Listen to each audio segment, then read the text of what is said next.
प्रिय छात्र, education point BHG में आप सबका स्वागत है। आज हम लोग प्रश्नावली 1.2 का चौथा प्रश्न हल करेंगे। चौथा प्रश्न बहुत इम्पॉर्टेंट है।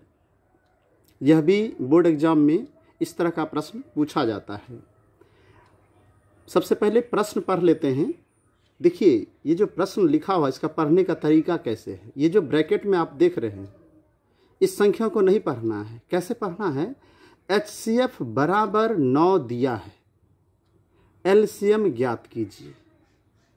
इस संख्या को हम बोलेंगे नहीं, लेकिन देखेंगे। यहाँ दिख रहा है हमें 306 और 657 दो संख्या दिया हुआ है। इसका मतलब ये हुआ 306 और 657 का HCF 9 हुआ। इसी दोनों संख्या का HCF 9 है। फिर कह रहा है इसी दोनों संख्या का LCM ज्ञात कीजिए। तो इस तरह के हिसाब को यदि हमें हल करना है तो हम कैसे हल करेंगे? सबसे पहले हम समझ लेते हैं कि इसमें लिखा हुआ है HCF बराबर 9 दिया हुआ प्रश्न में। HCF बराबर 9 तो लिख दिए HCF बराबर 9। अब यहाँ देखिए 306 और 657, यह है पहली संख्या, यह है दूसरी संख्या। तो यहाँ लिखेंगे पहली संख्या बराबर 306,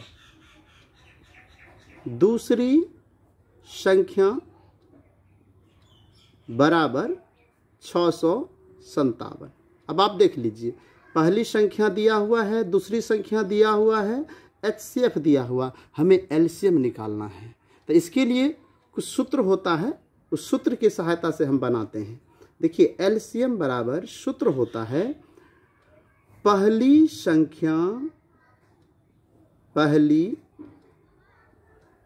संख्या गुना दूसरी संख्या बटे HCF। ये सूत्र है। और इसी पे हम लोग देखिए, पहली संख्या कितना है 306, हम 306 लिख दिए। दूसरी संख्या कितना है 657। HCF कितना है 9।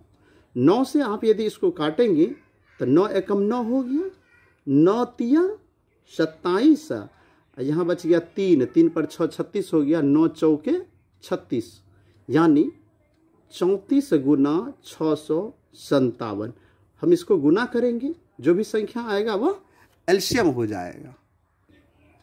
इस संख्या को जब गुना करेंगे तो हो जाएगा 22,338।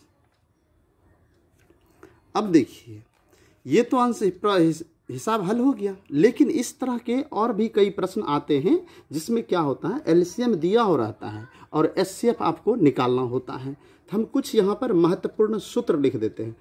इस प्रश्न का हल तो यहाँ तक ही हुआ, ये एक्स्ट्रा मैं बता देता हूँ, जो आप यहाँ पे इसको याद कर लेंगे तो इस तरह का दूसरा प्रश्न आप आसानी से हल कर सकते हैं। ये 5 सूत्र है जो महत्वपूर्ण है एग्जाम की दृष्टिकोण से। ऑब्जेक्टिव क्वेश्चन में भी एक प्रश्न मतलब ये पूछा जाता है इस तरह का सूत्र। सबसे महत्वपूर्ण ये है पहली संख्या गुना दूसरी संख्या बराबर HCF गुना LCM। यहाँ देखिए, ध्यान देने वाली बात है, यदि हमें पहली संख्या निकालना है तो दूसरी संख्या को बराबर के दूसरे साइड ले जाना पड़ेगा।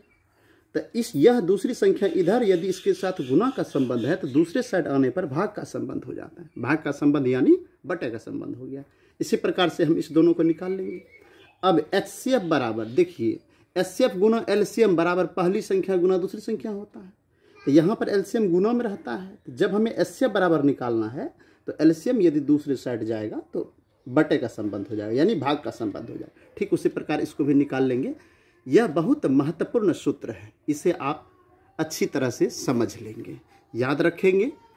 हमें उम्मीद है आपको यह प्रश्न अच्छी तरह से समझ में आया होगा।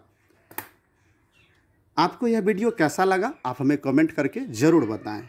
आप यदि हमारे चैनल पर नए हैं तो हमारे चैनल को सब्सक्राइब कर लीजिए। धन्यवाद।